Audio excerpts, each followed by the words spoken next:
Seltzer Kings podcasts. This episode is brought to you by Skinny Pop Popcorn. Perfectly popped, endlessly delicious. Oh, so light and crunchy. Skinny Pop Original Popcorn is the snack you've been searching for. Made with just 3 simple ingredients: popcorn kernels, sunflower oil, and salt. Snacking never felt or tasted so good. Perfectly popped, endlessly delicious. Give yourself permission to snack and pick up Skinny Pop Original Popcorn today. So you're not doing your homework? I guess not. It all just seems kind of whatever. I know high school can seem kind of frustrating. But if you just get through it, then you can go to college, or you can join the French Foreign Legion, or anything you want. Yeah, well, I'm not gonna do all that stuff. Okay, no Foreign Legion. I get that. I mean, all the changing your name and being indentured for all those years and occupying Algeria. It's just that I'm not graduating from high school. Why not? I really like that shirt. Where'd you get it? Cassie, don't change the subject. Why won't you graduate? Because next Friday I'm gonna die.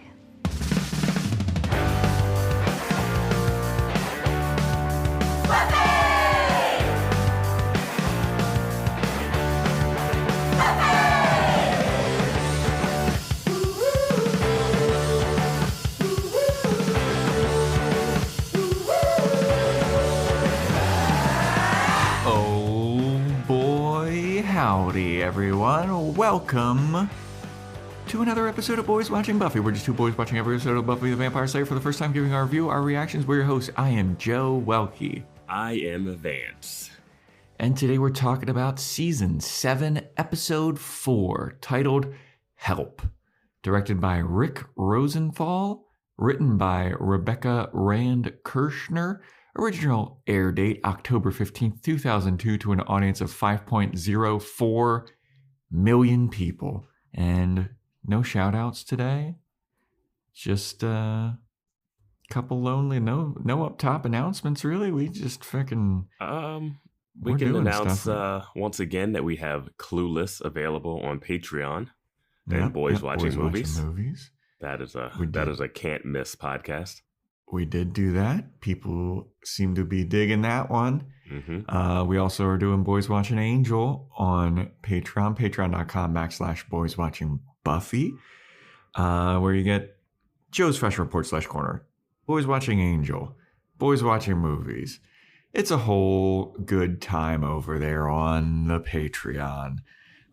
Join our Discord, where we have a bunch of lively conversations, reactions, corrections, omissions, talks about previous seasons, talks about dental floss and which ones are best to use.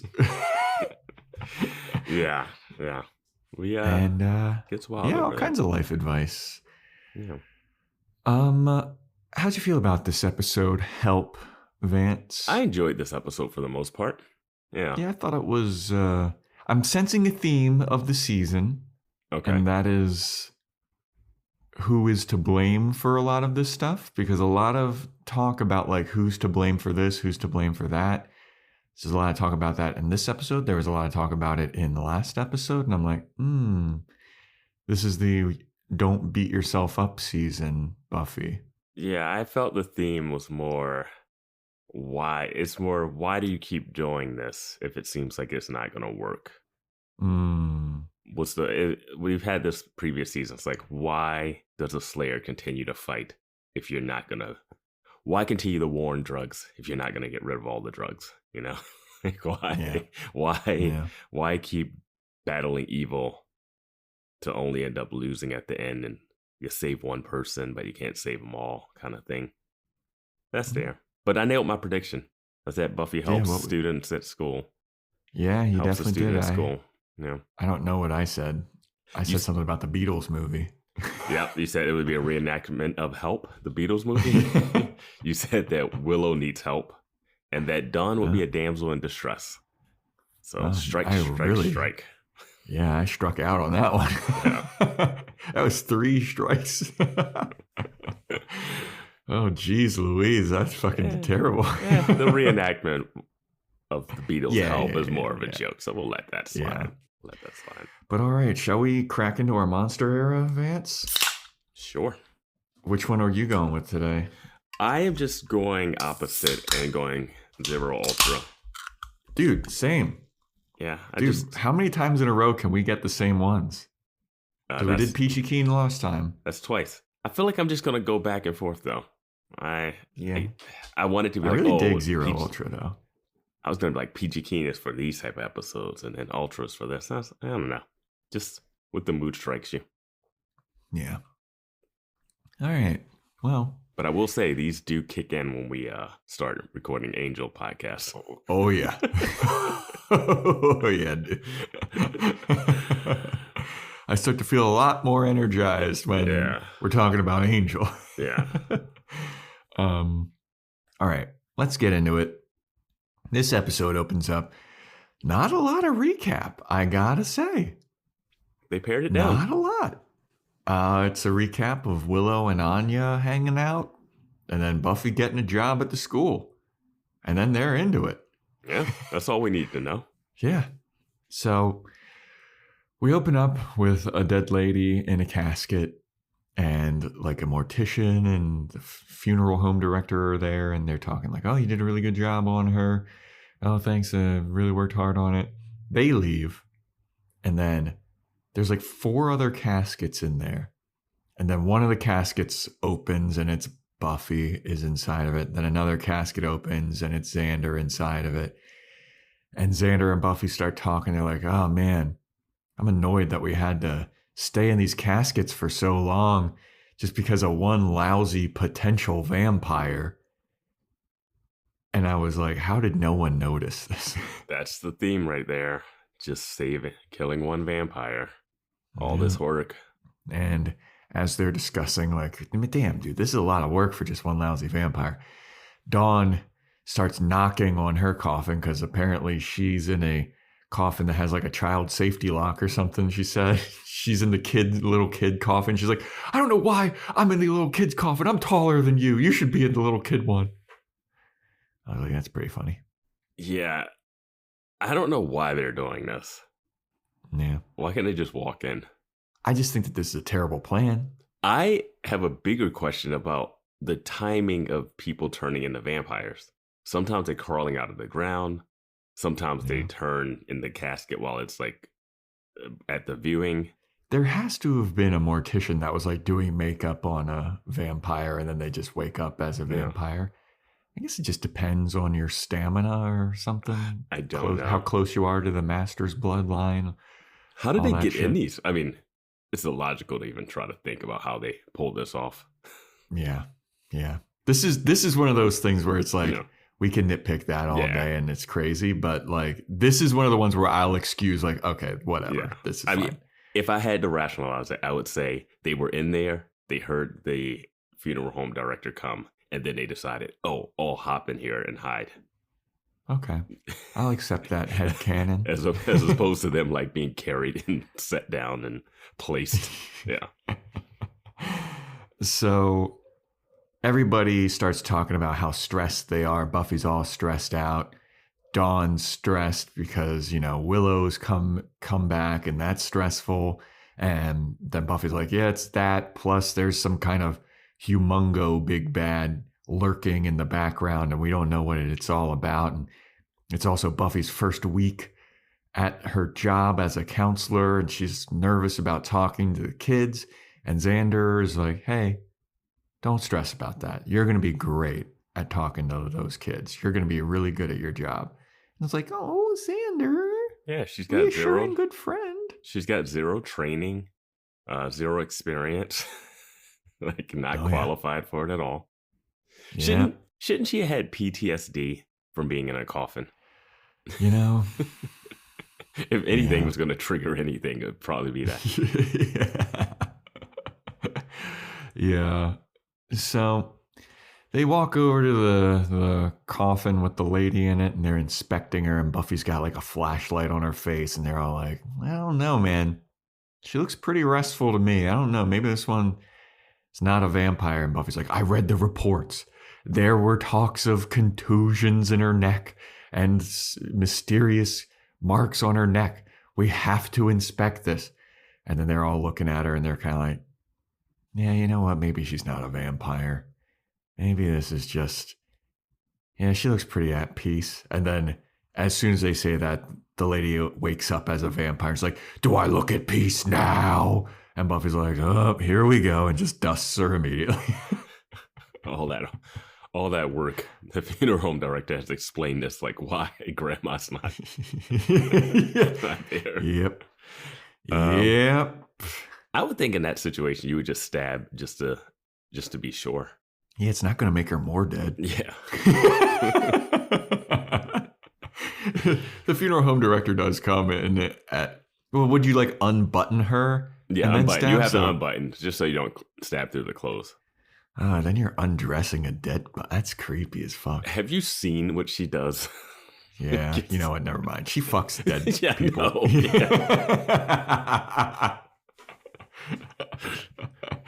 No, yeah. Never mind. Yeah. She was in love with a dead guy. All right, yeah. 2 of them, yeah. Yeah. Well, she wasn't in love with Spike, but maybe whatever that was. Whatever at the end of the episode.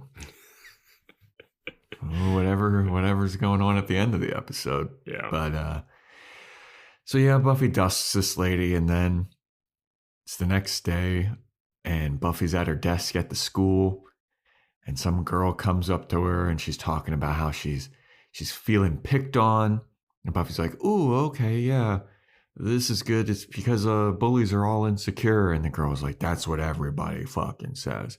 And now we're getting like a montage of kids coming to Buffy for help. A kid comes in, talks to her about he's worried about his parents getting divorced. And Buffy's like, oh, my parents got divorced. And the kid's like, oh, no, actually, I'm not worried about that. They're still together. Buffy's like, huh? And then some other kid comes in. He's got a mustache. And he's like, I don't want to talk to you. I don't want to talk to you. And Buffy's like, all right, fine. And so then Buffy tells the one kid with the divorced parents or getting divorced or worried about divorced parents to go back to class. And he's like, all right, fine. And then Buffy starts to talk to the girl that's getting bullied. And she's saying like, hey, you got to just stand up for yourself. And the girl was like, oh, I did. I slammed his face onto a car or something like that. She's like, you think I should do it some more? Oh, pavement. Jeez, yeah. That's even more brutal. Or like, yeah, in the playground or something out in the, I don't know. Yeah. Yeah. And she's like, you think I should beat him up some more? Because that's kind of why I'm here. I got sent because I've been beating the shit out of all these people. And Buffy's like, oh, So this whole counseling thing might be a little bit more complex than Buffy was thinking. Yeah. Did you recognize any of these actors? The kid with the parents of divorce looked really familiar to me. That is Peter. Peter is Zachary Ty Bryan, the oldest kid in Home Improvement. The oldest son from yes. Home Improvement. Yes. All right. The guy who doesn't really get named Tomas is Ricky Gonzalez. He's actually a buddy, my buddy's friend. He's in Coach Carter, Old School. He's in the new Law and Order, the Law and Order Major Crimes right now. He's been in a bunch of stuff, that guy, Ricky Gonzalez. And the girl who is Amanda, who was slamming the bully's head in the concrete, she's from Freaks and Geeks. Okay. Yeah. See, I didn't recognize her. Yeah, I had to look her up. I figured she might have been in something, but she's in Freaks and Geeks. But I definitely recognized Peter. And when you said it was the Home Improvement kid, I was like, oh, yeah, of course. And then when you said the other guy is in Old School, I was like, oh, shit, yeah, okay. Yeah. He's in Old School, and I don't think he has a line in Old School the same as that one dude from Hot Tub Time Machine. They're like in the frat, but they don't really get lines in that movie. Yeah, Rob Corddry. Yeah, Rob Corddry. Like, they're just in that movie, but they don't really have lines in it. But they're, like, in so many scenes. I think the guy from, like, Big Bang Theory, too, is in that, like, one of the guys from that. Johnny Galecki or Jim Parsons? No, one of the other. Oh, Wallowitz, yeah. Yeah. Maybe he has lines in Old School. I haven't seen Old School in forever. But what? Yeah, I haven't seen it in forever. What a fucking classic movie that you could go back and it's horrendously problematic. I'm sure it is. I mean, I remember the first like scene of the movie is Luke Wilson getting into a taxi and he's in the back seat and he's like, seatbelt's not working. What do you suggest I do? And the driver says, I suggest you stop being such a, and then he drops a hard gay slur on him. And that's when you're like, comedy is going to be lit. Yeah. Times were different back then. If there's not a hard F, a hard R, I don't know. Yeah. I don't know if I'm supposed to laugh. Yeah. It's a hard F with a hard T at the end. That's one thing. It's like, that's one of the first scenes of that movie. Yeah. Different times, man. Different times. Different times. The times that Joe longs for. Listen. Oh, I mean, look, some things were better, some things were not. Yeah. But anyway, so yeah, Buffy's all verklempt because she doesn't know how to help all these kids. She might be in over her head a little bit. It's insane that the school didn't have a counselor before. It's insane. Well, they did, but it was Halfrek. And then they had the black guy. No, but they didn't. They didn't because... that was a different school. And also, that's how Buffy knew that Halfrek was a vengeance demon, because she said there are no counselors. What was that black guy that was going to help Buffy? He was outside of the school. He was they sent her to like a different... I don't think he was in the school, was he? I thought that he was. Maybe. Well, they didn't replace him after he died. Yeah, no, yeah. Yeah, that guy died real quick. Yeah.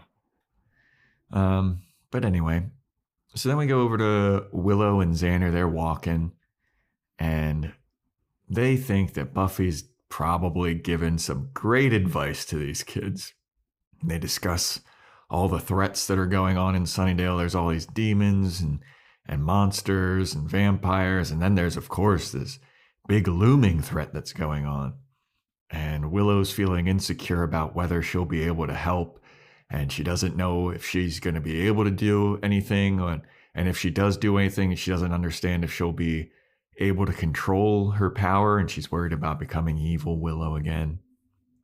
And then Xander drops a sweet analogy on her about like, look, I don't know much about this magic stuff. But I will tell you, I know a little bit about construction. So here's my analogy. I feel like your magic power is kind of like working with a hammer. And if you grip the hammer from the bottom, you have a bunch of power, but you don't have a lot of control. So if you swing that hammer, you could end up hitting your finger and hurting yourself. But if you choke up on the hammer, you have a lot more control, but it might take you a lot more swings of the hammer to get the nail into the thing. And Willow is like, whoa, Xander, all this time I thought you were a big dumb dipshit, and here you are with a good analogy. And I was like, yeah, that was a pretty good analogy. Yeah, he's like, you know what? You just need to hold the baseball bat like Anya in the opening credits. in the middle. Yeah, like Kevin Euclid or whatever. It's a good. It's a fun little analogy thing. I don't know how it physically helps her, how it actually helps her, but sure. Yeah, it was just a nice little thing of Xander and Willow bonding after being gone for a while. Yeah, she's back in. She's all back in. Yep, she's a part of it. Mm-hmm. But yeah, Willow still kind of goes on, and she's like, I'm just worried that I'm going to become black eyes, veiny Willow again. And Xander's like, don't worry, you won't. And he goes, all right, are you ready? And she goes, all right, I think I'm going to go and do this alone. And then she walks up, and I wrote in my notes in all caps, they've been in a cemetery this whole time? Because it's like, they're like walking along the water. It looks like this beautiful park. And then Willow just like walks away, and the camera pans. There's a bunch of graves. Yeah. It's like, what the fuck? Dude, Sunnydale is 90% cemetery. It's so crazy, dude. When they pan and reveal all the graves, I was like, no way. Yeah, there's people like biking down a bike path, sitting on benches, like having picnics. Like old people throwing bread to ducks and shit.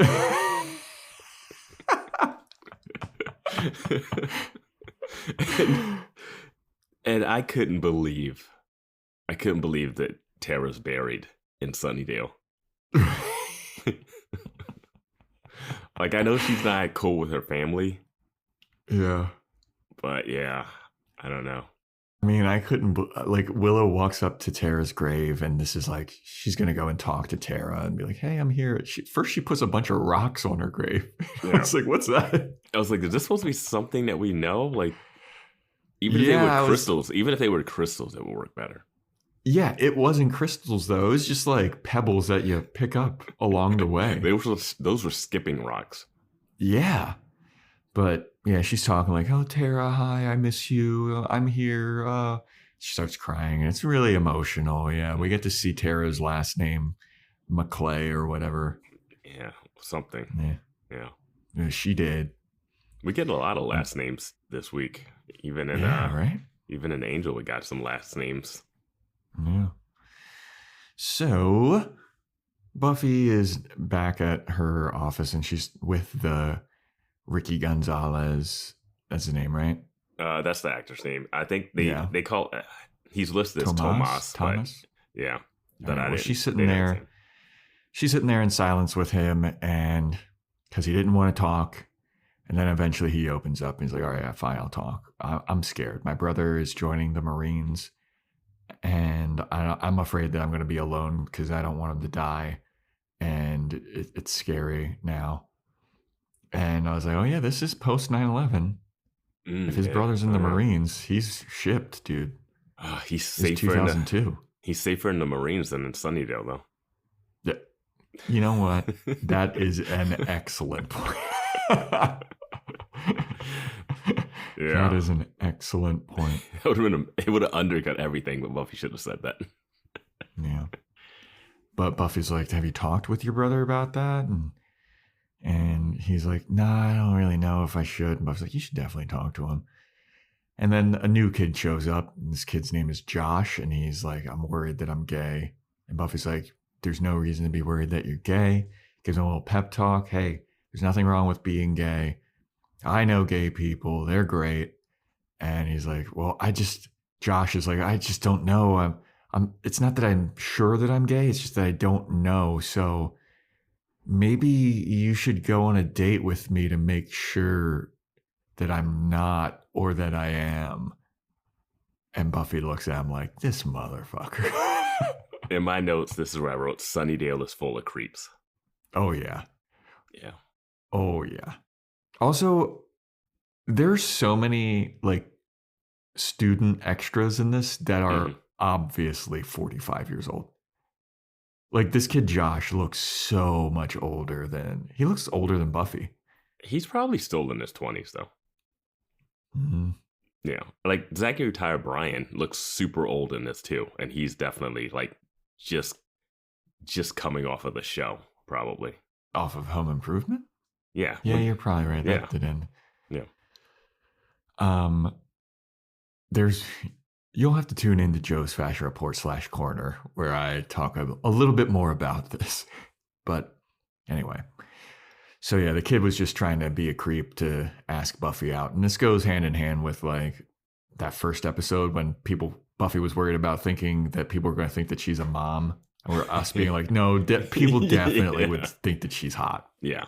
So after that, another girl comes in, and she's not doing. Oh no, actually, the other girl is Dawn. Dawn shows up. Yeah, complaining about her sister. Which I thought was a nice little gag. Nice little reveal that it was Dawn complaining about her sister. Yeah, so it sounds like your sister is like a control freak and all this stuff. And Dawn's like, yeah, and she takes my clothes and without asking. Bobby's like, oh. Buffy can't fit your clothes. You're right. Tall. You're lanky. So yeah, now this other girl comes in and she's not doing her homework, and Buffy's like, why aren't you doing your homework? And she's like, because I'm not going to graduate. It doesn't matter. Buffy's like, well, you're not going to graduate if you're not doing your homework. That's for sure. And she's like, no, I'm not going to graduate because next Friday I'm going to die. And Buffy's like, what? Happy Death Day. Yeah. And she's like, do you mean that you shouldn't kill yourself? And she's like, oh, no, I'm not going to commit suicide. I just know that next Friday I'm going to die. And Buffy's like, well, how do you know? Is like somebody threatening you? Like, what's going on? And she's like, no, nobody's threatening me. Nothing's crazy. I just have this feeling in my gut that I'm going to die. And there's going to be a lot of coins. And there's going to be weird coins. And Buffy's going to try to help. But she can't. And then she's like, all right, I got to get back to class, though. And Buffy's like, what? No, wait, hold on a second. And she's like, no. I got to get back. Thanks for all your help. I'm leaving. Goodbye. And that's a nice shirt. You should probably put on a sweater so it doesn't get stained. And Buffy's like, oh, okay. Well, what? Wait, this is a nice shirt, this white tank top. Don't worry. It's literally just a white tank top. It's like what you would call a wife beater. It's even ribbed like that. Like a multi-pack tank top. This is where I was like, Buffy is not getting paid enough and is not qualified enough. This is when you think, oh yeah, I wouldn't mind being like a psychiatrist or a psychologist and like a therapist and stuff. And then someone comes to you with like a real problem and you're like, oh, this isn't just like dating advice or what should I do? Should I major in this or should I work here or not? When you have like real trauma stuff like this is this is where some training can help.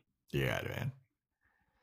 Now, this girl, her name is Cassie. Mm-hmm. She looked familiar to me too. I don't know if she's been in anything else, but she looked real familiar. She did, and I wasn't really sure what I didn't know if it was like she looked familiar because she's been in other things that I may have seen, or if she looks like somebody that I know. But I saw her and I was like, this is like someone that I've seen before. The actress's name is Azora Skye. That's a pretty badass name. Yeah. She played Jane in the sitcom Zoe, Duncan, Jack, and Jane on the WB. Well, never heard of that shit. Yeah. All right. Well, maybe she just looks like somebody I know. But anyway. So after this weird encounter, Buffy's like, I got to go to the principal. I got to ask him what to do. So she goes over to Principal Wood and he's like, you did a good job. You talked to her and you came to me. That's exactly what you should do. And Buffy's like, well, what are we going to do about it? Like, this girl, she's going to die next Friday, apparently. Yeah, we. And then so Principal Wood starts to talk to Buffy about his bully that he had in high school.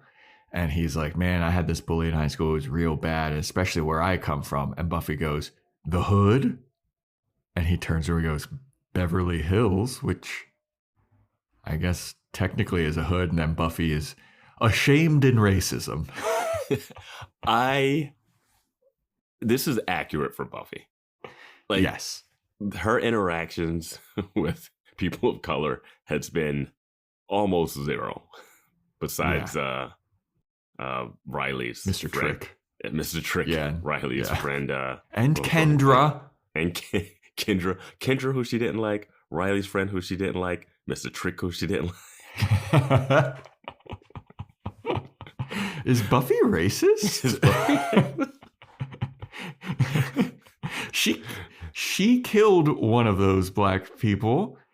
Her boyfriend killed another one. She did not have any remorse telling Riley that she killed. What was that guy's name? It started with an S. Oh, wait, no. Forrest, yeah. Forrest with the salmon sweater. Yeah, that's what I always think. Salmon the turtlenecks. I think that turtleneck. That's iconic Forrest wear. If only I was doing the fashion report back then.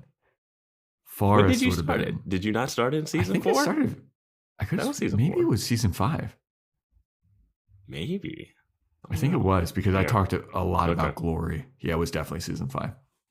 Anyway. Okay. But yeah, Buffy's racist. Anyway, yeah, Principal Woods from Beverly Hills.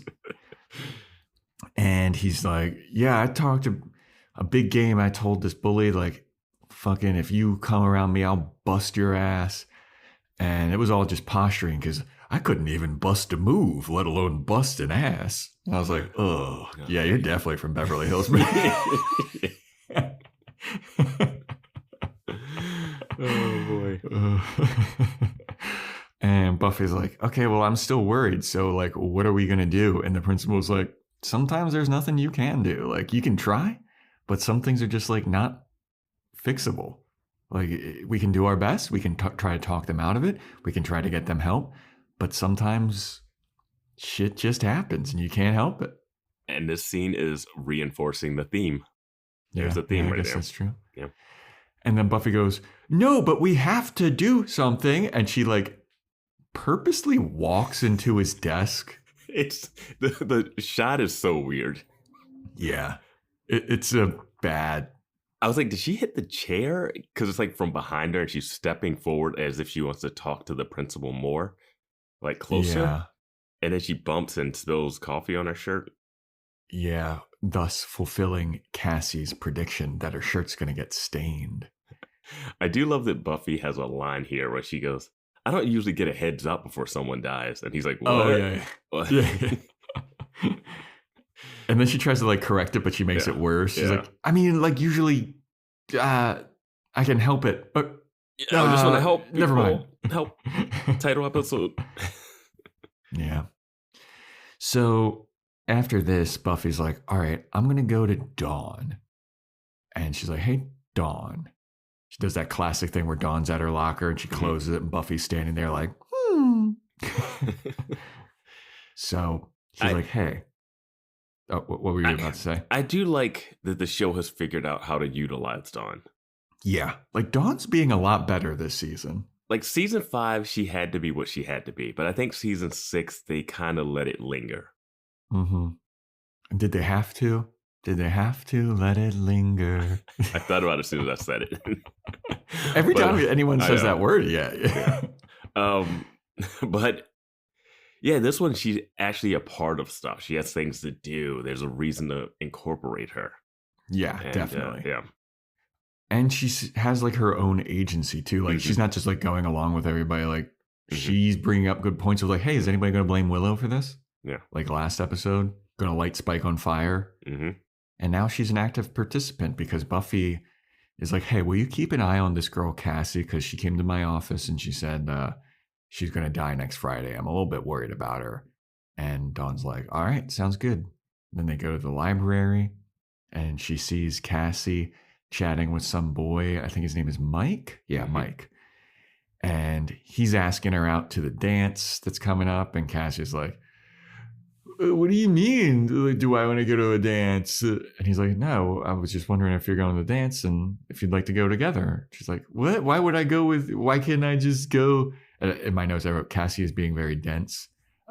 She's avoiding saying yes to Mike because she knows she's going to die next Friday. And Dawn shows up now and interjects herself into this conversation. And she's like, hey, I'm sorry. I believe we're in ceramics class together. I am Dawn Summers. Do you know if we had an assignment in ceramics class? And Mike is like, great, cockblock is here. Let me just leave. Yeah. I was surprised Dawn introduced herself at this moment.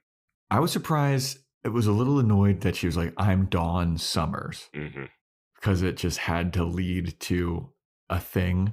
It's like the thing I always bring up when you watch a commercial and it's an athlete in it.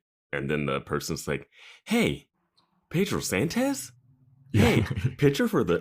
they run down the whole stats. Is that Dak Prescott, the quarterback for the Dallas Cowboys? Yes. And I'm here to tell you sleep number beds are great.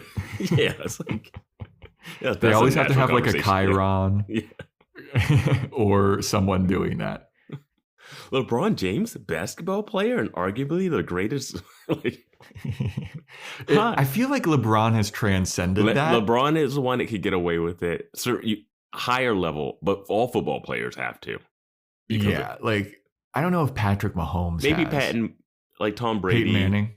Tom Brady, Peyton Manning, but sometimes they'll still say Tom Brady. Yeah, I was gonna say I think that Tom Brady, he's in a Hertz commercial now, and they still do the Chiron to him. LL Cool J's in a commercial now too, and just like, okay, it's LL Cool J. Don't react. Wait, is that a Geico commercial that he's in? It's one of those turning into your parents. Yeah. Turning into your parent. One of my buddies is in like every one of those. Martin Morrow, great comedian. Everybody check out Martin Morrow. But yeah, Dawn goes up and she's like, "Hi, I'm Dawn Summers," and Mike leaves. Dawn sits with Cassie, and Cassie's like reading Slaughterhouse-5, and Dawn's like, "Oh, that's cool. What class are you reading that for?" And Cassie's like, "I'm just reading it because I'm an intellectual, basically." Yeah. She tells Mike that he's going to get a B on the test, and he's like, "I'm going to get an A," and she's like, "Whatever, you dummy." I'm the precog here. Yeah. Yeah. So Cassie's like, "Wait a second. You said your name is Dawn Summers, right? Like the counselor, Buffy Summers? And are you her sister?" And Dawn goes, "No, she's my sister." And Cassie's like, "All right, you fucking psychopath." Oh, you can see the future, but you can't tell that. Got it. Right. Yeah. So Dawn's like, "So what's up with that guy? Are you guys going to the winter formal? Or like, it seems like he wanted to go to the dance with you." Cassie's like, "Nah, I don't think so." Dawn's like, "Why? He's a total fucking hottie."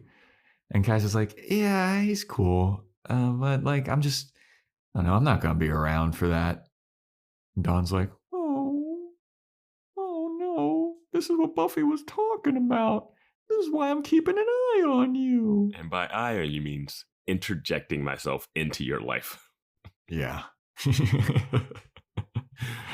Whether you want it or not. Yeah. So after this, Willow, Xander, and Buffy are researching who Cassie is and like what her history is. And they see her permanent record and everything. And they're like, "Oh, she used to be a really good student, but something happened. Like there came a point where she just apparently gave up and now she's not a good student." And Xander and Willow are like, "I don't know, Buffy, maybe she's not a precog. Like she said that you're going to stain your shirt, but like that could just be a coincidence." Now, and then I know what you're going to bring up, but I want to bring up something that's come up previously. Doubting Buffy. Yeah. Now, people in Discord came down on us a little bit saying why, when we said that it was crazy in the first episode that the high school was already evil and stuff.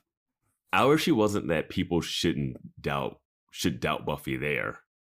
The thing was, the first episode needed to have a little bit of like, is this happening? Is it not happening?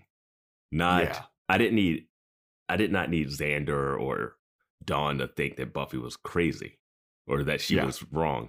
I just needed her to kind of be like, make it seem like she's making more of a bigger deal of it. It was just like, she was like, "Oh, I think high school's going to be dangerous." And then it was just dangerous immediately. Like the holes in the floor, demons in the basement, everyone freaking out. It was like right away. It was like, no, is this Buffy like overreacting? Now, it was day one. Yes.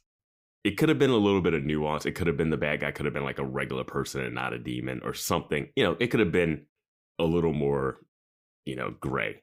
Now here, this is just something I realized that it might be Willow's presence that makes the Scoobies doubt Buffy. Because Willow's back. Why do you say that? Willow's back here. And now Xander's like, "Oh, maybe you're clumsy, Buffy." He did not question anything before that in that first episode. Yeah, that is true. And why would you question if this girl is a precog or not after everything you've been through for the past 6 seasons? Yeah. And So you know I was what? like- I think you're onto something because before Willow came back, Xander and Buffy were like a pretty damn good tag team. Yeah. Like he called her over to the construction site and he's like, "I called you first thing. Like, what do you think we got going on here? Let's go visit Spike. Let's go do this. Let's go do that." And now Willow's here And all of a sudden it's doubting the Slayer. And I was like, oh, maybe this is that. Oh, you're kind of clumsy anyway. It's like Buffy just told you the girl said that. Yeah. Yeah. Yeah, I think you're onto something. Maybe. Why is Willow being a fucking hater? Willow just Doubting being the around. girl. Everyone starts doubting. Yeah. Yeah. So then they look through Cassie's medical records, which I was like, wow, what a fucking violation. Yes, and those things were not on the internet, accessible. I mean, I guess if you're a hacker like Willow is, it was still probably pretty hard to find them. Like, you could hack into the hospital, and Xander's reading her medical records like, I probably shouldn't be doing this. Mm-hmm. And I was like, yeah, none of you should. This is a HIPAA violation. God damn it. Cassie brings a lawsuit to Buffy and Co. She's not going to be around. Yeah. So after they are like, I don't know, we're not really finding anything. And then they're like, well, let's just Google her name. Cassie Newton. And then they're like, okay, well, she's got her own website. Let's go to her website. And it turns out Cassie Newton is a poet and also a pretty damn good website designer. Especially for this time. Exactly, dude. 2002, this is a very complex website. Yeah, it's not a great website for today's standard, but for then, it's not full of, oh my God, what was it? That clip art? Oh, yeah. Yeah. Yeah. Well, you also have to imagine, too, like this is a 16-year-old doing this as well. Yeah. But, I mean, like, as we've already skills. stated, everybody in Sunnydale High is a little super genius. So that's true. They're building lifelike robots. I think they can handle a website. So wait, they talk. Well, we have to bring this up. Willow says, have you Googled her yet? And I believe this is the first time Google was ever used as a verb. Really? Yeah. I've heard about that. I've known about that for a while in this show. And when she said, have you Googled her yet? And Xander goes, well, wait, she's a young girl or something. And then Willow's like, it's a search engine. So this is the beginning of like Google something being a verb. No way. Yeah. Did Buffy the Vampire Slayer coin that? That's nuts. Yeah, I think it's the first. I mean, it might have been said in the world, but this is the first time like in mainstream media. Yeah. And correct me if I'm wrong on Discord, but I believe it is. Yeah. That's badass. Yeah. But yeah, after Willow talks about how this girl is a poet, Xander's like, oh yeah, poetry? That's always a sign of emotional problems or something like that. It's like, oh, not always the most stable people are fucking writing poems, am I right? And then they start reading her poems, and her poems are dark as fuck. And they're all about dying. And then Dawn comes home and they're reading the poem aloud, and it's just all about death. And Xander's like, called it. This girl's fucked in the head. Mm-hmm. And Willow's like, well, I mean, this is a thing that just teenagers do. Like emo teenagers do. Like we just write poems. Like I wrote a bunch of love poems about Xander back in the day. And Xander's like, really? You did? And then she looks at him with just like this disdain. And she says, I'm over you now, sweetie. And I was like, damn, dude, you didn't need to be that. I know. I was like, I don't think he thinks that. I think he's just any kind of praise Xander takes to head, you know? Yeah, because I mean, even after she roasts the fuck out of him, he's still like, I still got love poems written about me. That's pretty cool. He doesn't have a lot had going a on. love poem written about you, Vance? Not that I know of. Oh. You?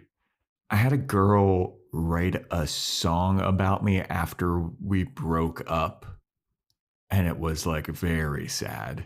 And I saw it and I was like, my skin was crawling, dude. I was like, oh God. And that girl was Taylor Swift. Yeah, remember the song Dear John? She just changed a couple letters around. It was about me. Yeah, you know how you spell Joe with an H. Yeah. I think that I might have had somebody write some other stuff about. I know that some people have written some other stuff about me, a little more salacious, a little more sexy stuff about me. But yeah, that song, it was like I felt bad hearing it, but it was also like a musical theater ballad, and it kind of made me cringe a little bit. I was like, oh. Yeah. Well, Willow mentions that she used to write Doogie Howser fan fiction, which was interesting because she would later go on to star in How I Met Your Mother with Neil Patrick Harris. So yeah, man. Yeah. That was a big fucking show back in the day. Mm-hmm. It's nuts. Yep.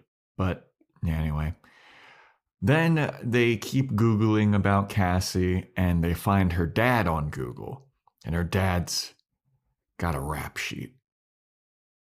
And Dawn is like, guys, I got a theory. I have a theory.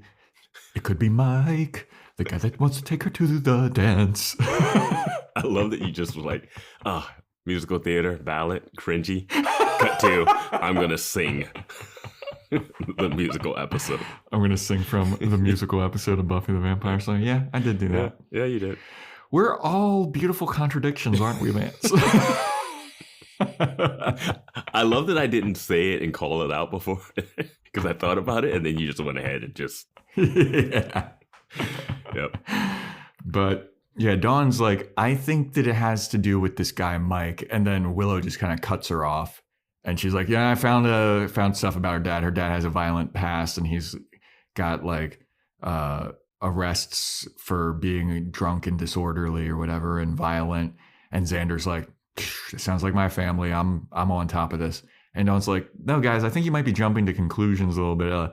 I want to talk about my theory that I think that it's this guy, Mike, and like no one is listening to Dawn. Which is wild. This might be the best mislead the show's ever done. Yeah. I mean, Dawn is talking and Buffy's like halfway out the door. Yeah. I was like, geez, if Dawn felt like she wasn't being seen or heard or paying attention to last season, like I'm surprised she didn't instantly turn invisible. She's gonna have to like call up Halfrek again. Like, hey, they're really not paying attention to me now. Let's get them stuck in the house one more time. Cause damn, dude, like they just blew her off so hard. Yeah, she's throwing out theories. Take it all. Mm-hmm. Plus, I mean, Buffy asked her to tail Cassie. Yeah. And Dawn's like, I have some information. And Buffy's like, fuck your information. Yeah. Willow's here and she has a computer. Yeah. Willow's like, I was on the computer. Or Dawn's like, I was on the computer last episode. What the fuck? Yeah. That would have been a nice little thing. Yeah. Yeah. So they head out. Willow's going to do some more digging, I guess, at home or something. And Buffy and Xander go to Cassie's dad's house, which I was like, yo, this scene is so insane to me. Mm-hmm. Mm-hmm. So they go and they knock on Cassie's dad's door and he comes. He's like, hello, can I help you? And Buffy's like, hi, I'm the counselor at Cassie's school. Can I come in and talk? And he's like, okay, sure. And they go in and Buffy's like, have you been drinking? And she looks at his like countertop and there's a bunch of booze on it. And he's like, I mean, so what? Like, what if I have been? Like, Cassie's not here. Who are you guys? Yeah. Who are you? Who's this guy? Yeah. He hasn't introduced himself. Yeah. And Buffy's like, would you hurt your daughter? Are you hurting her? And Dad's like, who the fuck? What? Who are? It's like 9:30 at night. Like, what the? You just come to my door. Buffy's like, yeah, we looked into you. You got a rap sheet. He's like, dude, did Cassie's mom put you up to this or something? Because she's trying to take away the one weekend I have with my darling baby special girl. And this is where Buffy's like, wait, what? You love your daughter? He's like, yeah, dude. Like, I want to still see her, but like I only get one weekend with her and it's not until, or like it already passed or something. And Buffy's like, wait, so you're not going to see her next Friday? And he's like, no. And Buffy's like, huh, all right, goodbye. And then they just leave. I was like, you didn't apologize? You just came into this guy's house and were like, are you beating your daughter? And then he says no. And then you go, oh, okay, bye. Well, he's like, I want you to leave. But he's not like, what is this about? Like, there's not. Yeah. And this actor is played by Glenn Morshower, who was Aaron Pierce in 24. So two people in this show, the principal and this guy, were in 24. And I love watching shows like this because you see like the casting agencies. Like you can see like the actors that are on this one show are all like guests on this other one. Yeah. So yeah. You can see the pipeline. We might see some more 24 people. That's hilarious. Yeah. So Buffy and Xander leave and they're walking out, going to the car, and Buffy's like, I just don't get it. And then Cassie shows up. But before that, I think Xander reiterates that he thinks it's suicide that's going to happen, right?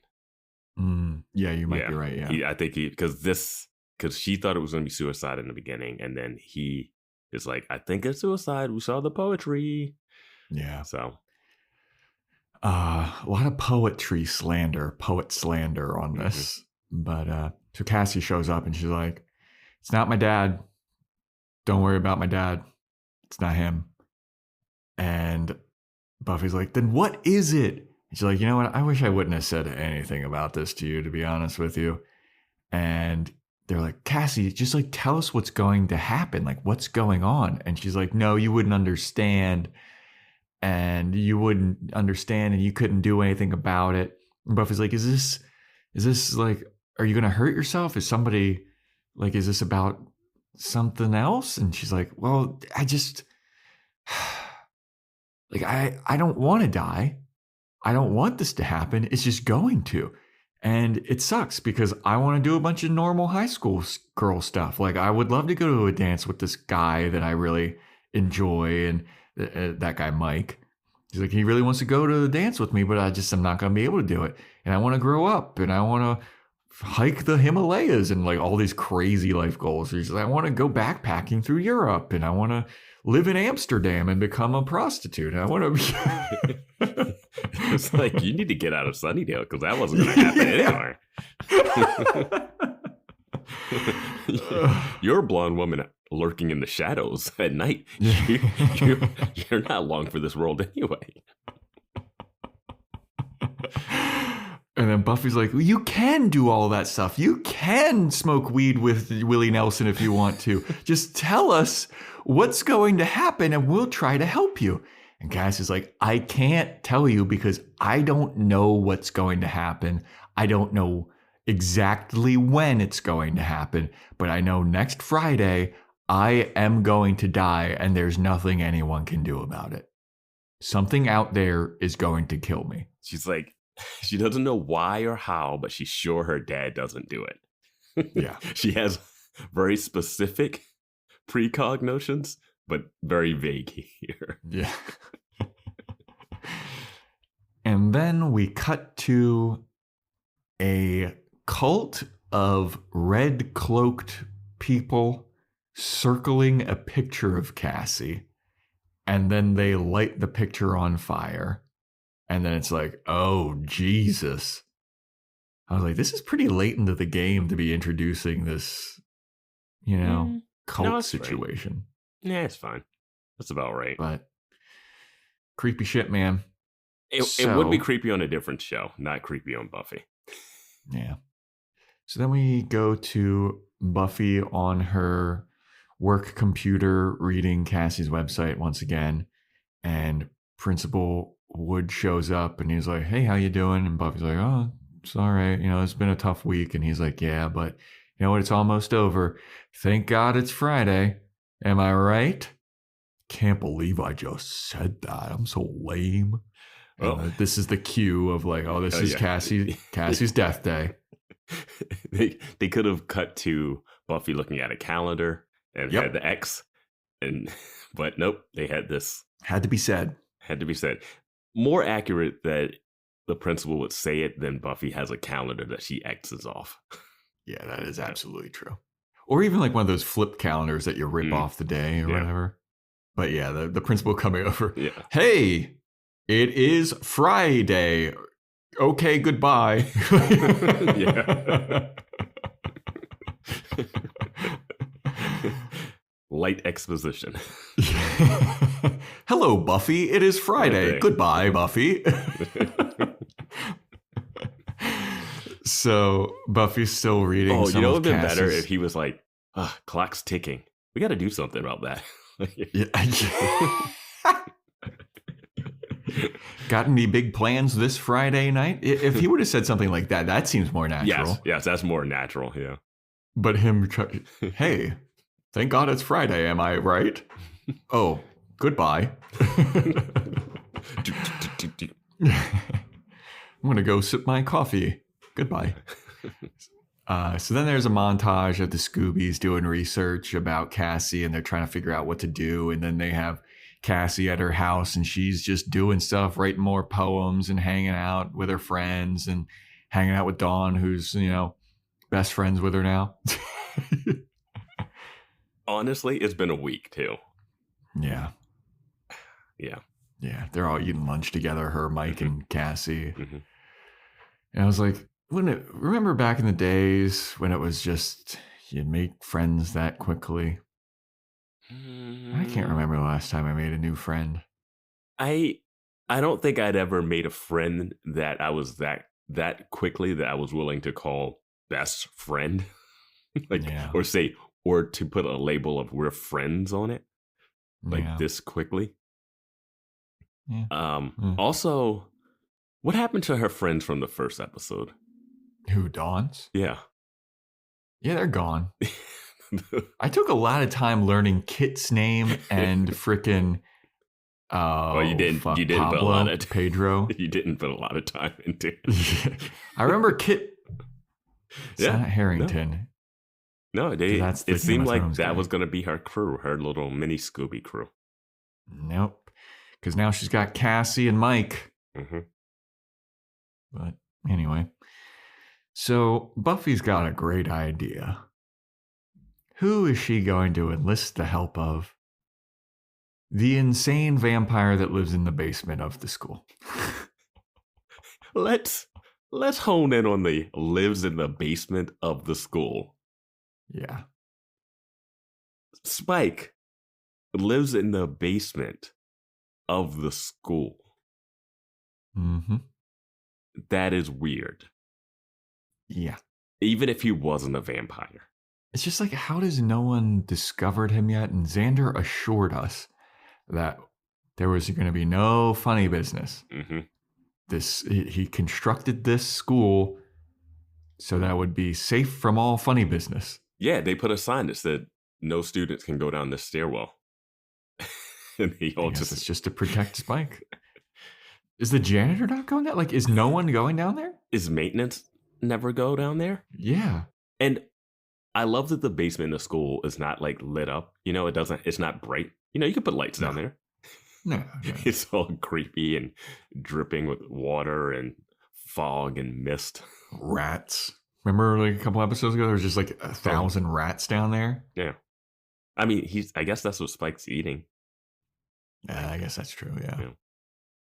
But so Buffy goes to Spike and he's just sitting and he's like zoned out. Like he is checked out, just staring straight ahead, sitting on the floor.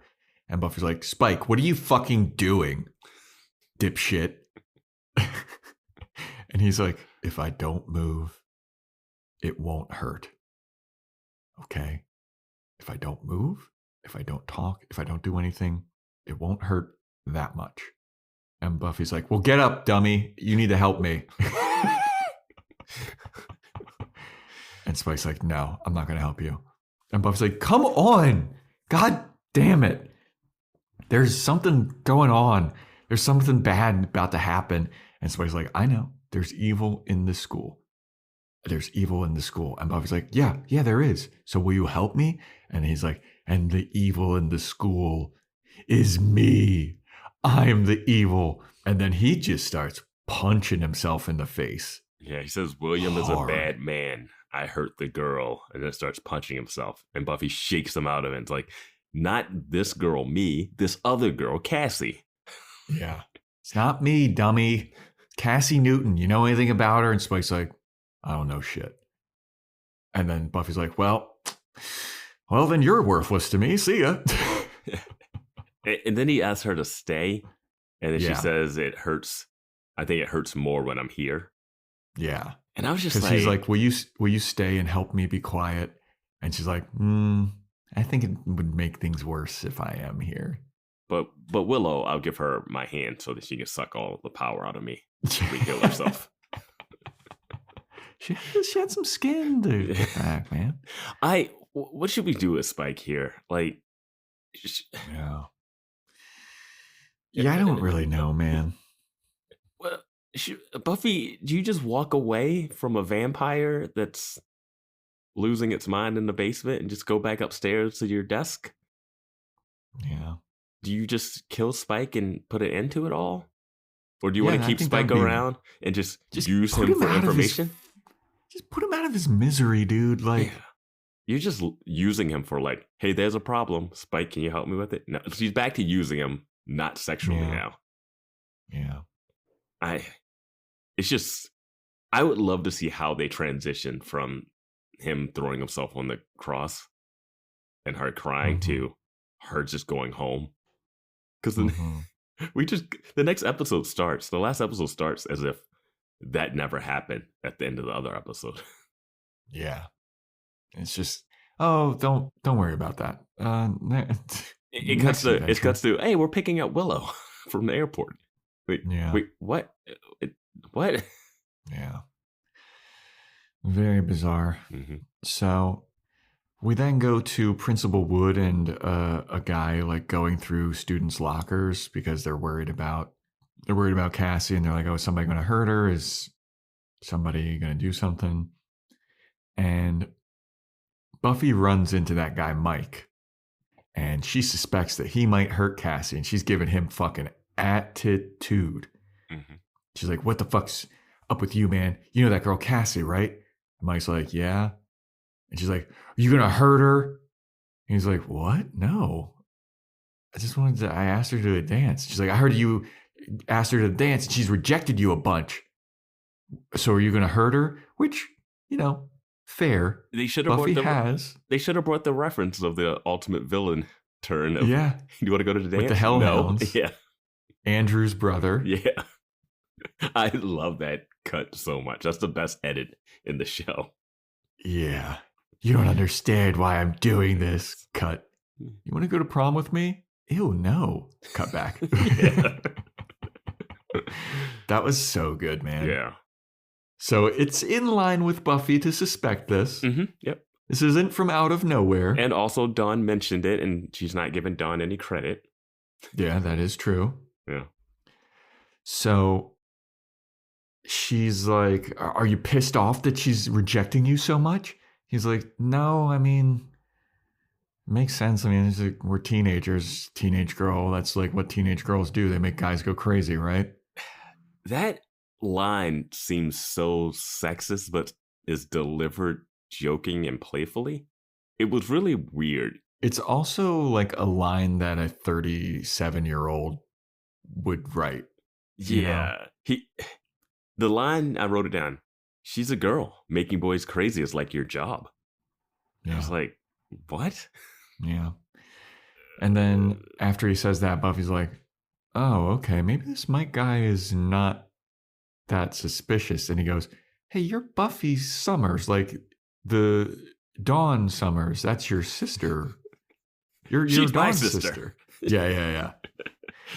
And then he's like, wow, that's interesting because, since Cassie's not going to go to the dance with me, I was thinking about asking Dawn. And Buffy's like, what do you fucking mean? Yeah, my sister's going to be second fiddle to this Cassie. And Dawn's your second choice? It's like, focus, Buffy. Focus. Yeah. So there's a girl after about to die today.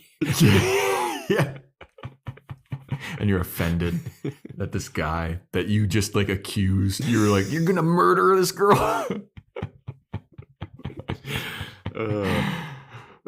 But after she says this, a bunch of coins fall out of a locker.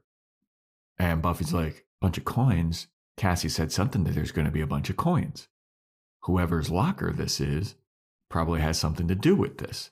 So she walks over to the locker and she's like, this is locker 281. All right. Mental note. I'm going to look up whose locker that is.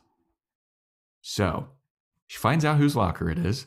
And the guy whose locker it is comes in and Buffy's like giving him the interrogation.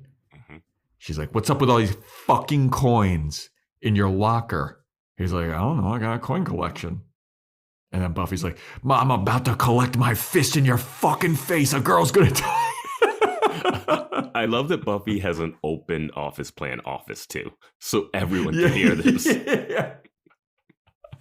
Yeah, like the secretary sitting there like typing something like, Jesus Christ, this new counselor is intense. So principal, what we need to talk about this Buffy Summers. I heard threatening students. Yeah. And Buffy's like, what's going to happen? And the kid's like, I don't know. And then she's like, I'll beat the shit out of you. And he's like, all right, I might know a little bit of stuff. Oh, you're that Buffy Summers. Okay. Yeah. So he's like, something's up. Something is going to happen. I don't know. Somebody gave me these coins. I don't know exactly what's going to happen, but they're going to mess. Somebody's going to mess with Cassie. I do know that. Doesn't this guy look like he's dressed like a maintenance worker janitor in the scene or something? Yeah, he's got like a, what do they call it? Like a boiler suit on. Yeah. And he also looks like he's mega old. Yeah. Like, look, I got a receding hairline, but that guy had a receding hairline with the too. little comb thing over. Like it was. Yeah. Yeah. I don't know what they were going for with this vibe here, but you know. Yeah. But Buffy's got some info now. Mm-hmm. So then we go over and Dawn is like, hey, Cassie, I'm going to walk you home. Is that cool? And Cassie's like, I know what you're up to. I know that your sister sent you to hang out with me, to keep an eye on me. And I know that you're wanting to walk me home because you're worried about me dying today, but there's fucking nothing you can do, dude. I'm just going to die. Like, it's fine. And I was like, but I don't want you to die. And yeah, just because Buffy told me to keep an eye on you doesn't mean that we're not friends. Like, I think of you as a friend now. And Cassie's like, okay, yeah, sure. I mean, I think of you as a friend too. It's been nice knowing you though, because I'm going to fucking die. Yeah. Cassie says we're friends, but yeah, I'm out. So as they're walking across campus, that guy Peter from Home Improvement, he yells out to Dawn. Yeah. And Dawn turns and he's like, hey, Dawn, I was just wondering, has anyone asked you to winter formal yet? And Dawn gets all like, actually, no. No one has asked me to winter formal yet. And then Peter goes, cool, I was just taking a poll. Later, loser. And he like backs up and I was like, God damn, that's hilarious. Yeah. Because earlier when he goes to see Buffy, he just is in there because he's bored and just fucking around. So we're getting that like Law and Order rule of, hey, there's a guest star. I wonder if this guest star is going to be a bad guy. Yeah. Yeah. So after he walks away, Dawn turns around and she's like, God damn, that guy's such a fucking jerk, right, Cassie? Cassie? Where? Dolly zoom in on Dawn. Mm-hmm. Where she could be anywhere. She should have done the I know what you did last summer spinning around. Yes. That would have been great. Yes. So then we go over and we go back to the cult people with the red cloaks and they're all chanting shit and they're all about to do whatever kind of sacrifice or ritual there's about to do. And then one of them unhoods themselves and it's Peter, the guy from Home Improvement. He's like the head cult guy, it seems. And they're doing a ritual to get rich. And they're there and this is what's going to happen. And no one's going to interfere because they've booby-trapped the place. So if anyone comes in, then they're gonna get something coming to them. They don't say exactly what, but they say that it is booby-trapped. Yeah, it is. It's wild. And this has been established that you can sacrifice stuff to demons to get rich and famous. Reptile Boy, and then you had the mayor, basically his whole thing. So yep, it's weird that this is happening in the school. It's in the library. It looks like. Yeah, and school just ended.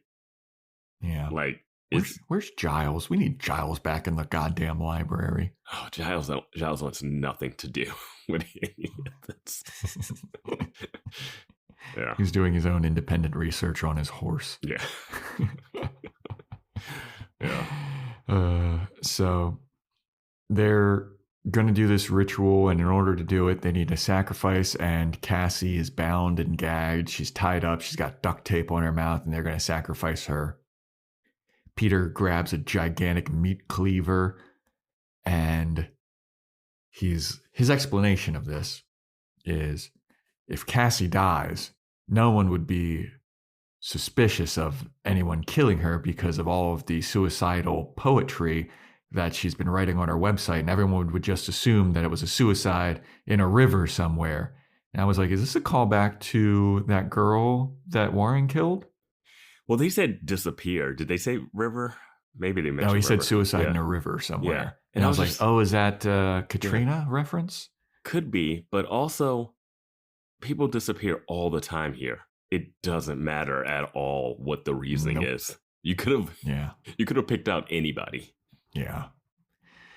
So as they start doing this ritual, and as Peter is about to start cutting up Cassie, Buffy pops up and she unhoods herself because she was in this cloaked circle the whole time and no one noticed. And it's been established in the beginning. This is Buffy's episode where she's hiding out, hiding in caskets, hiding in a robe. Yep. So she's like, all right, I'm here to thwart your plan. And Peter's like, oh, no, you can't do it. And you're a stupid bitch. Trigger word. Yep. And then Buffy's like, oh, stupid bitch, huh? She just starts kicking his ass, which is awesome. And she beats him up and she's like, all right, there you go. That's the end of your whole ritual thing. Don't you know you shouldn't be summoning demons, you idiot.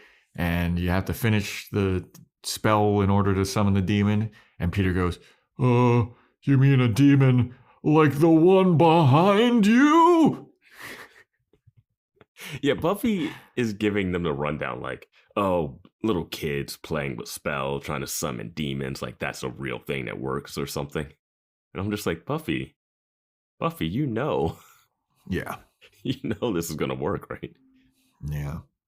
And so, demon's behind Buffy. Buffy turns around and starts attacking her. Buffy takes the meat cleaver and she throws it at the demon, and it just like gets into it. He gets winged by the meat cleaver, just stuck in his chest, and he just fucking takes that shit, man.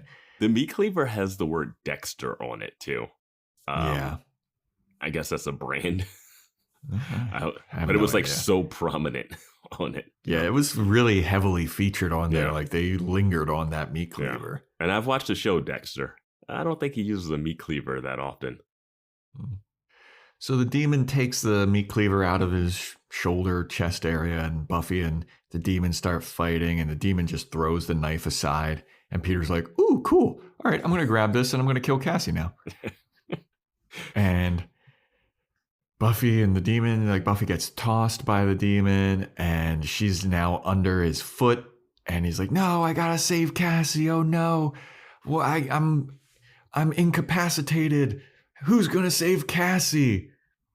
Cue Spike showing up with like a gigantic torch that's on fire. Why? Where? How? Yeah. So he starts yelling, I'm helping the girl. I'm helping. And then he tackles Peter and he starts beating Peter up. And every punch that he throws, he's getting a chip headache.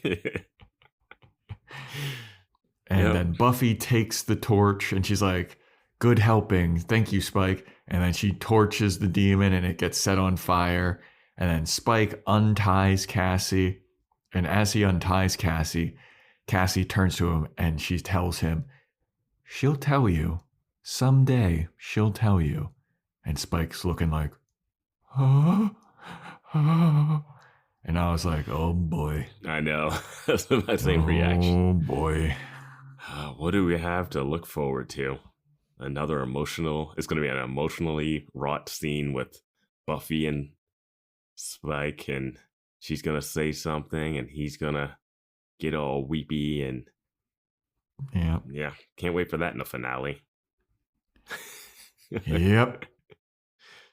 Oh my God, we're definitely going to cut to a flashback of Cassie being like, she'll tell you. Someday oh she'll yeah, tell we'll you. get that in the recap at least, we'll at the definitely. very least. Yeah. What do you think that Buffy's going to tell him, huh?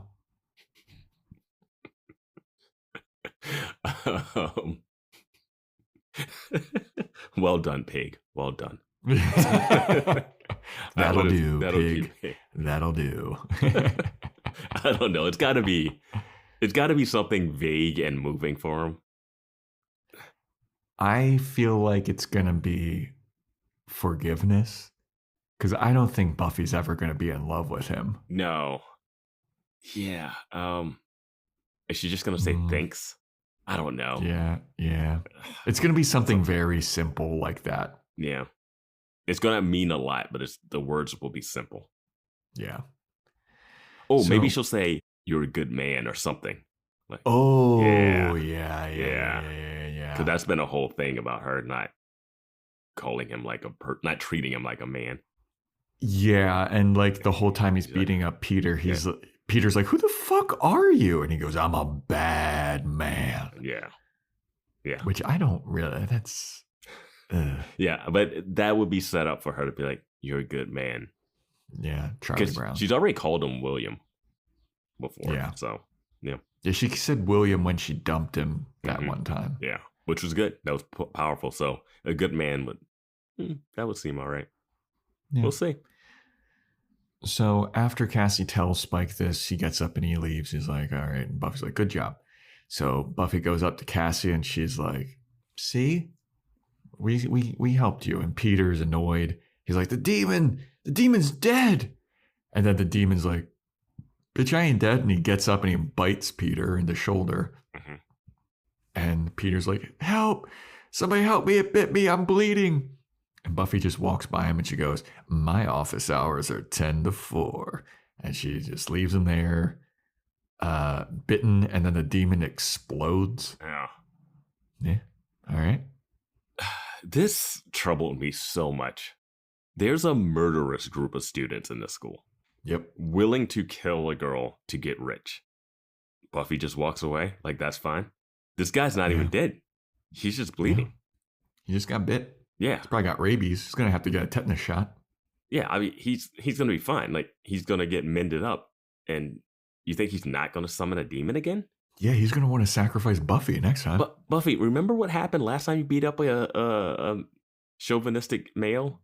What happened? Did people get shot? Mm-hmm. Did people get shot with a gun? Do something about this guy and this whole crew. All of them get away? I think he learned his lesson. You know what? Yeah. Because he got beat up by a bad man. Got beat up by a bad man and a bad bitch. Yeah. Like, they just let him. It's like. Yeah, he's just there. Yeah. I don't. Not the ending I wanted for. I thought the demon was going to kill him when he bit him too, and I was like, okay, that's fine. Buffy doesn't have to kill him. The demon does it, and whatever. Mm-hmm. But no, he just gets bit on the shoulder for some reason. Yeah, and then he screams the episode title a couple times. Yeah. Help! Help! I got bit. I was like, Buffy, don't do a one-liner. Put him out of it. Like, do something. Arrest this guy. Yeah, we need to throw him in. We need the return of library jail. Yes, library jail needs to be a real thing.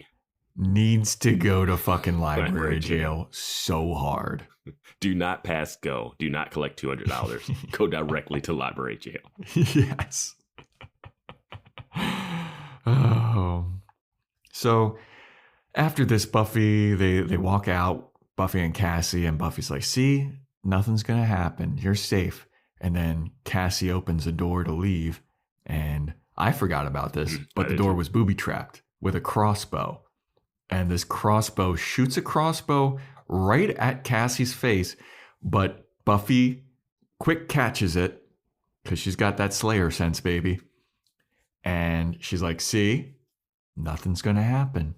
You're safe. You're not going to die. And then Cassie's like, cool, thanks.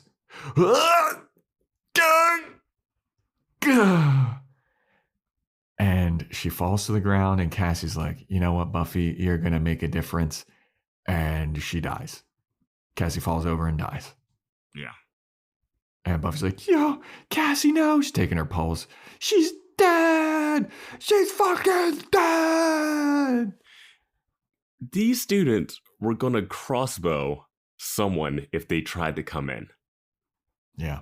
Instead of just locking the door, they were going to murder just anybody that opened that door. I mean, I'm sure they locked the door.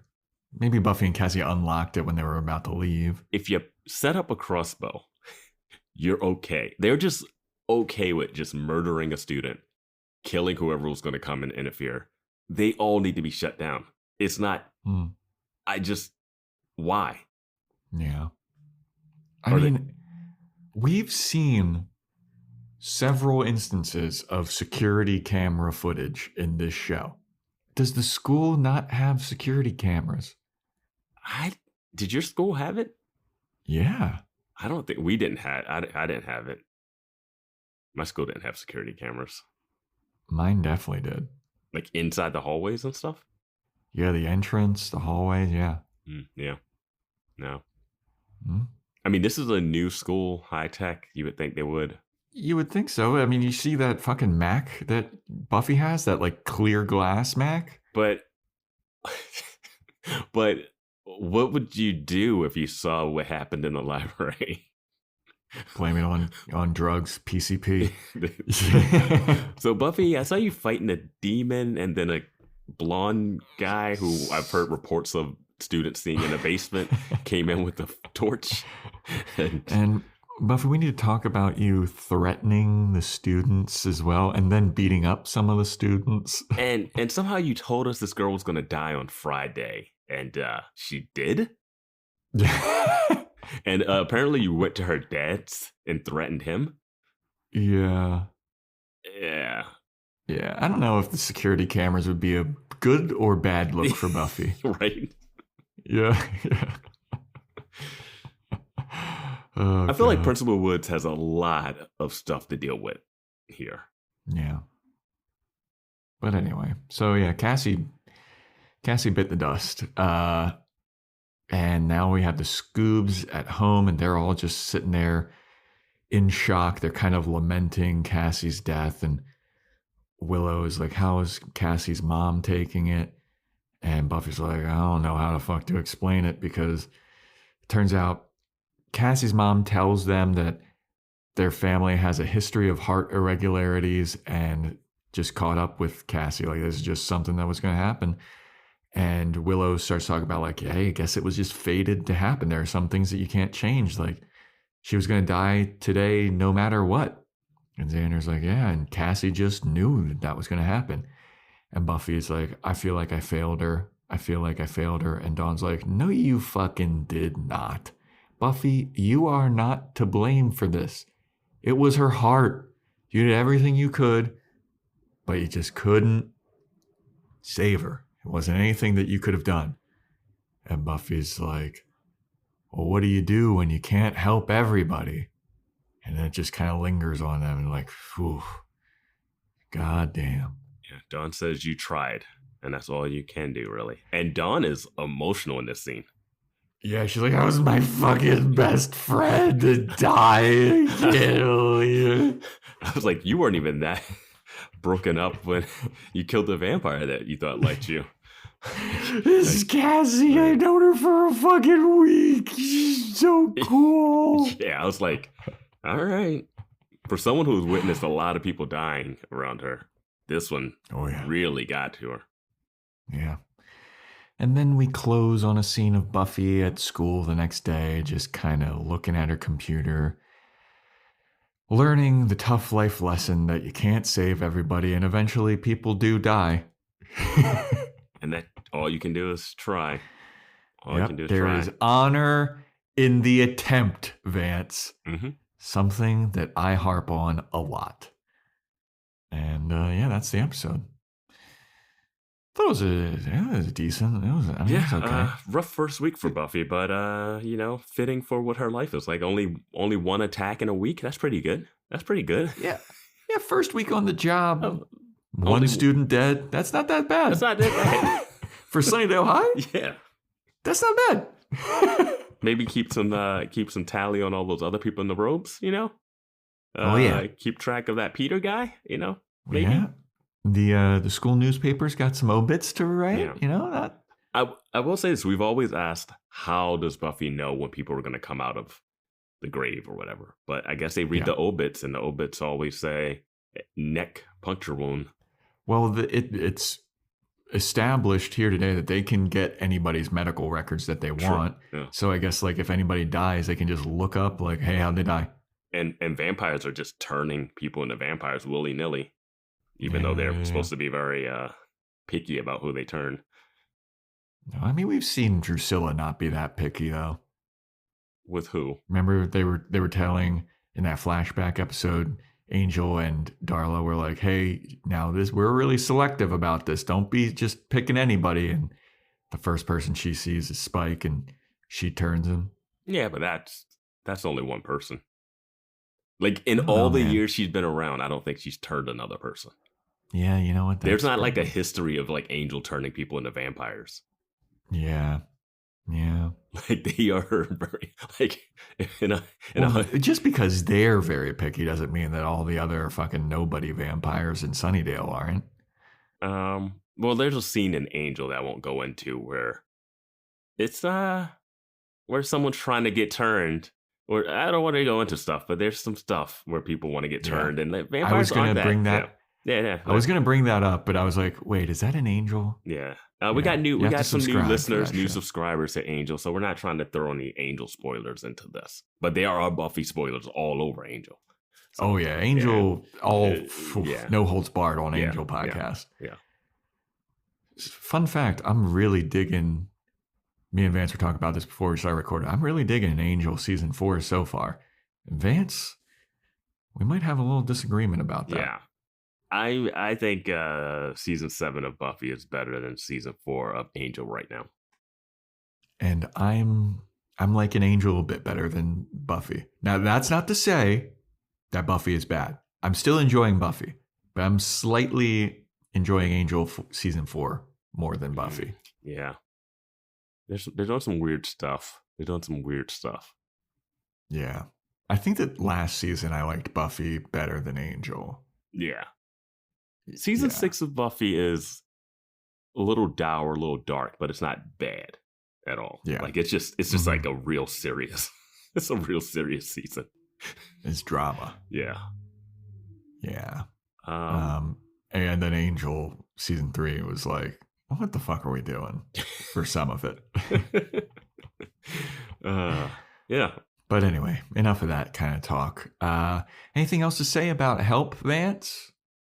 No, it's a pretty solid episode. The only thing that bothers me is that they just let these dudes live and just keep hanging out in the school to murder again. After, what are they going to do? I do something considering what happened at the end of last season. You can't let this stuff linger around the school. When Peter, it's like echoes of Warren when he called her a stupid bitch. Yeah. Yeah. But I just don't know what they would do. Hey, Dawn, keep an eye on Peter. Suck his dick. Get close with him. Get real close with him. I don't know. Just say he threatened to kill. I don't know. You got to get him. You have to get him out of the school at least, because that's where your sister is. Yeah. If you touch a hair on my sister's head, I'll kill you. Think about it. A guy like this who is willing to kill Cassie will seek revenge. And if he wanted to get revenge on Buffy for stealing, basically emasculating him and taking away his chance at riches, why would he not attack her sister? Yeah. No. I don't know. That's the only thing. I know they just like, the show kind of wraps up quickly. I did like that Cassie did end up dying and that they didn't save her. I did like that. Yeah. Yeah, that was good. I like the whole thing of like, she could have died any number of ways. Like Peter killing her, the crossbow, and then just like having a heart irregularity. It's like or whatever. a Final Destination scenario. Yeah. And then Death was like, why am I playing all these games? I can just Death Note this. Well, that was like a concept in the anime that I love, Steins Gate, where it's like some things are just like fated to happen. And it's like, no matter what you do, you can try all kinds of shit. Yeah. Some things like you just can't change. Yeah. Or if you do change it, like completely fucks up with the whole world and like it'll throw off reality like crazy. Yeah. I think they married this plot with the theme of Buffy, why do you even continue to do what you do thing. Yeah. I thought they did a good job with that. And yeah. So the next episode is titled Selfless. Willow is going to do something. Willow's going to do something selfless. All right. I'm going to guess that Anya does something selfless. Ooh, okay. There we go. Well, everybody, that is a wrap on our episode on Help. Thanks for listening. Thanks for subscribing. Please join our Discord. We have a bunch of fun conversations going on in there about all kinds of topics, but mainly Buffy and Angel and shit. We also have a Patreon, patreon.com/Boys Watching Buffy, where we do Joe's Fashion Report /Corner, Boys Watching Angel, Boys Watching Movies, where we just released the Clueless episode, which is a very fun episode. Ooh, if you want to get a shout out, Apple Podcast 5-star rating and review, Spotify 5-star rating, take a screenshot of it, send it to us some way, and we'll shout your ass out. We got Amazon wishlist. We got some new stuff on there. We got merch. Yeah.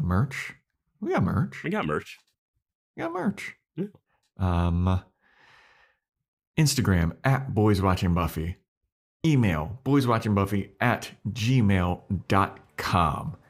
And we will see you next time for when we talk about Selfless.